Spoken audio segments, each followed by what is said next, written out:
శ్రీమాత్రే నమః. శ్రీ గురుభ్యో నమః. ద్వాదశ రాశుల వారికి కూడా గురుగ్రహం యొక్క గమనంలో భాగంగా ప్రత్యేకమైనటువంటి పరిస్థితులు నెలకొంటూ ఉన్నాయి. ఈ యొక్క ద్వాదశ రాశుల్లో గురువు గనక ద్వితీయ, పంచమ, సప్తమ, నవమ, ఏకాదశ స్థానాల్లో గనక సంచారం చేస్తే శుభ ఫలితాలు కలుగుతాయి. ఇదేంటండి ఓపెన్ చేయగానే ఏవో 2వ స్థానం అంటారు, 5వ స్థానం అంటారు అని అనుకోకండి. గురువు ఎప్పుడైతే మన జాతకరీత్యా లేదా గోచారరీత్యా 2వ, 5వ, 7వ, 9వ, 11వ స్థానాల్లో ఉంటేనే శుభము. అంటే ఇలా లేనప్పుడు అది అశుభ ఫలితాలా అంటే అలా ఏం కాదండి. వాస్తవంగా ఏంటంటే ఈ గ్రహ సంచారాల్లో భాగంగా గురువు మనకివ్వాల్సినటువంటి ఫలితములన్నీ కూడా ఖచ్చితంగా ఇస్తారు. అలా కాకుండా గనక మామూలు ప్లేసెస్లో గనక గురుగ్రహ సంచారం ఉంటే అంత శుభకరంగా కాదు. అంటే దానికోసం మనం బాగా కష్టపడాలి అని అర్థం. కాబట్టి ఇప్పుడు ఆ యొక్క ద్వాదశ రాశుల్లో భాగంగా ఈ యొక్క గురుగ్రహం సంచారం చేస్తుండగా ఎలా ఉంటుందనే విషయాన్ని ఇప్పుడు మనం తెలుసుకుందాం. దేశత్యాగ విత్తం లాభం అనర్థం ధననాశనం సంపద క్లేశ ఆరోగ్యం ధనహాని ధనాగమనం పీడనం లాభ నష్టంచ క్రమేతి కురేత్ గురుహు.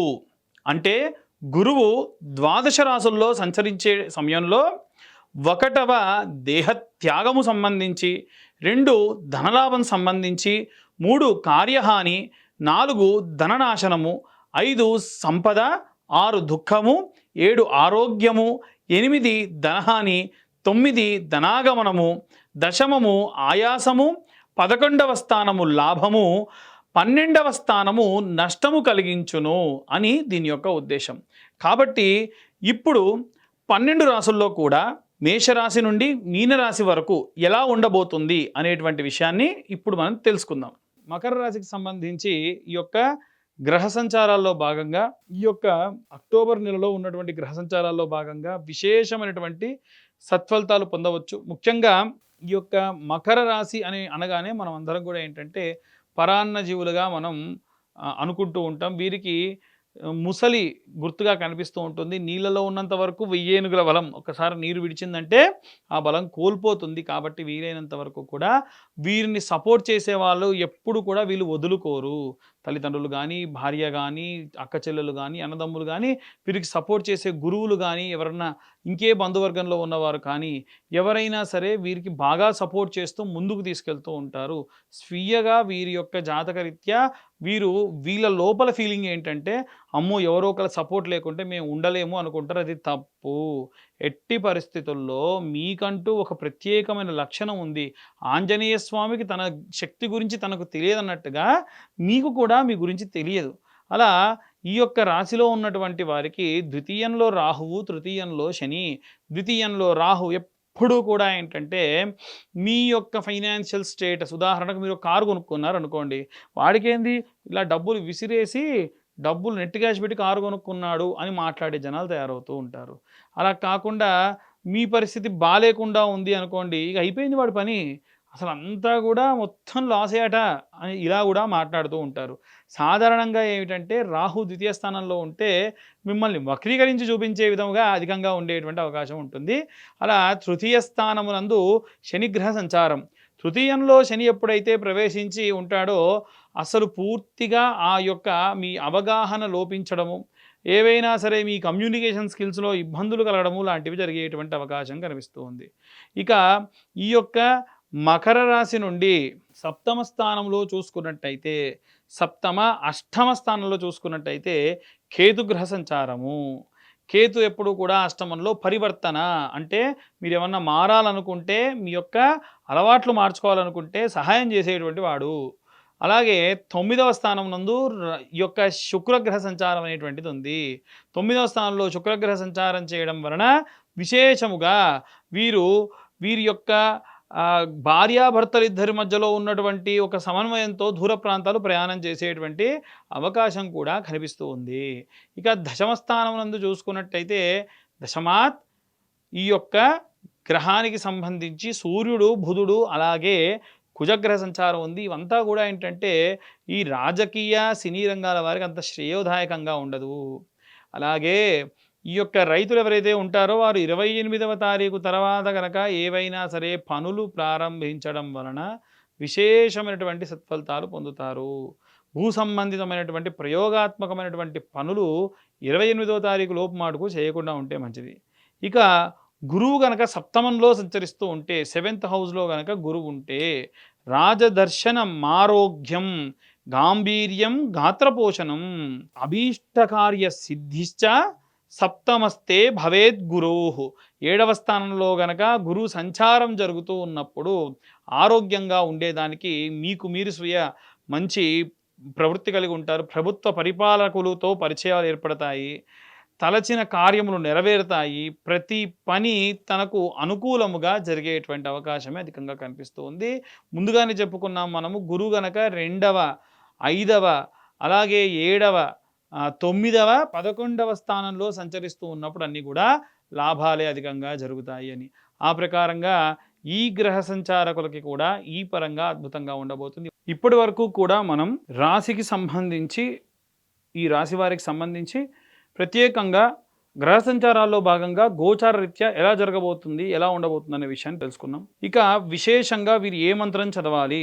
చాలామంది ఈ యొక్క గ్రహ సంచారాల్లో భాగంగా భయపడడం, నిద్రలేకపోవడం, వివాహం, సంతానం కాకపోవడం, చాలా రకాలైన ఇబ్బందులు పడుతూ ఉన్నారు. ముఖ్యంగా చూసుకుంటే హనుమత్ భడబాలన స్తోత్రం అని ఒక స్తోత్రం ఉంటుంది. మనకు యూట్యూబ్లో కొడితే వస్తుంది. ఆ స్తోత్రం రోజు ఒక్కసారి విన్నంత మాత్రం చేత విశేష సత్ఫలితాలు పొందవచ్చు. ఈ హనుమత్ బడబాలన స్తోత్రం విశేషంగా రసరాజ్ మహారాజ్ అనేటువంటి ఒక ఆయన పాడారు.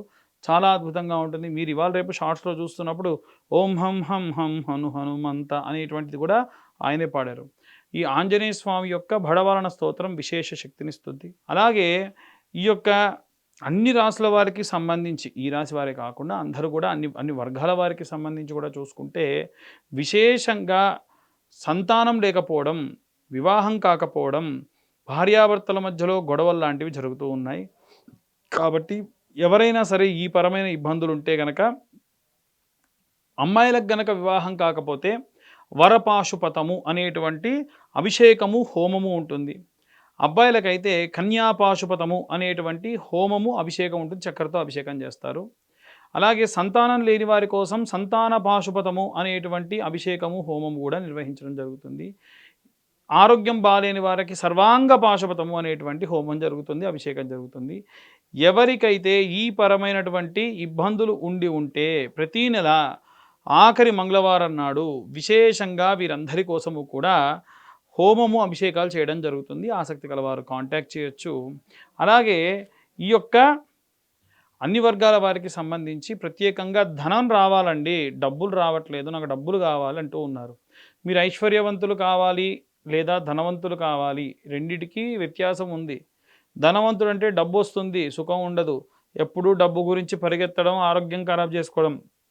అదే ఐశ్వర్యవంతుడు అంటే సంపాదించిన సంపాదన ఇంటి దాకా రావడం, మన కోసం, మన కుటుంబం కోసం ఖర్చు పెట్టుకోవడం, వీలైనంత వరకు ఒకటికి దానం చేసే పరిస్థితుల్లో ఉండడం, తిన్న తిండి అరగడం, కంటి నిండా నిద్రపోవడం, ఇంట్లో లేదు అన్న పదం లేకుండా ఎప్పుడూ కూడా సంపాదించింది మెండుగా ఉండడం, దినదినాభివృద్ధి చెందుతూ మంచి సంపన్నుడిగా ఉండడం, ఇది ఐశ్వర్యవంతుడి లక్షణం. మనం ఐశ్వర్యవంతులం కావాలి, ధనవంతులు అవ్వాల్సిన అవసరం లేదు. ఐశ్వర్యవంతులు కావాలంటే పోనీ ఏం చేయాలండి అని అడిగే వాళ్ళు చాలామంది ఉంటారు. మనకు లక్ష్మీ అష్టోత్తర శతనామావళి అని ఉంటుందండి. ఈ లక్ష్మీ అష్టోత్తర శతనామావళి పొద్దున, మధ్యాహ్నం, సాయంత్రం 6 నెలల పాటు చదవాలి. ఎందుకండి స్తోత్రం ఉంటుందిగా అంటే స్తోత్రం చదవద్దన్న ఉద్దేశం కాదు. కానీ స్తోత్రంలో మనకి ఓం నమః అని ప్రతి ఒక్క మంత్రానికి సంబంధించి ఉండదు. అదే అష్టోత్తర శతనామావళిలో ఎలా ఉంటుందనంటే ఓం ప్రకృత్యై నమః, ఓం వికృత్యై నమః, ఓం మహామాయినే నమః, ఓం కైవల్యప్రదాయినే నమః, ఓం విష్ణునామ సంకీర్తన ప్రియాణినే నమః, ఇలా ఉంటుంది. ఇలా చూసుకుంటూ చదవండి. నాకు తెలిసి ఒక 10 రోజులు, 15 రోజులు. పంతులు గారు చెప్పారు మొక్కుబడిగా చదివితే కాదండి. మనం దేవుణ్ణి అర్థం చేసుకునేటువంటి దాంట్లో ఉంటుంది. మనం ప్రకృత్యై నమః అని చదవగానే అమ్మవారు ప్రకృతి రూపంలో మనకు కనిపించాలి. వికృత్యై నమః, ఒక ప్రళయం వస్తే అమ్మవారే ఎలా సృష్టించింది. మహామాయినే నమః, అనుకోకుండా ఉన్నట్టుండి ఏదో పెద్ద ప్రమాదం జరిగేది ఉంటే అలా అమ్మవారు తప్పించింది ఎలా ఉంటుంది అని, అలా ప్రతి ఒక్క మంత్రానికి విశేషమైనటువంటి అర్థం ఉంటుంది. అవి అర్థం చేసుకుంటూ చదివితే అమ్మవారు మన లోపలికి ఆవాహనం అయిపోయి మనకెప్పుడు ఏది కావాలో అది తనంతట తానే ఏదో రూపకంగా, అమ్మవారే వచ్చిస్తుందని కాదు, ఎవరో ఒకరి చేత సహాయం చేయించి మనకు అందిస్తుంది. కాబట్టి ఇప్పటి వరకు మేము చెప్పినవన్నీ కూడా గోచార రీత్యా చెప్పేటువంటి విషయములు మాత్రమే. పూర్తిగా మీ జాతకం విశ్లేషణగా కావాలనంటే మీ పేరు, మీ date of birth, time, place కింద ఉన్న నెంబర్కు వాట్సాప్ చేయండి. డీటెయిల్డ్గా జాతకం 60-70 పేజీలో మీకు ఇవ్వడం జరుగుతుంది. ఆగండి ఆగండి, అందరూ వీడియో చూస్తున్నారు కానీ లైక్ చేయట్లేదు, సబ్స్క్రైబ్ చేసుకోవట్లేదు. మీరు చేసేటువంటి లైక్, సబ్స్క్రైబ్ వల్ల మాలాంటి వాళ్ళకి కాస్త ప్రోత్సాహంగా ఉంటుంది. మేము చెప్పే విషయం కనుక ఇన్ఫర్మేటివ్గా ఉంటే ఇంకా నలుగురికి షేర్ చేయండి. అందరూ బాగుండాలి, అందులో మనం ఉండాలి. సర్వే జనా సుఖినో భవంతు. స్వస్తి.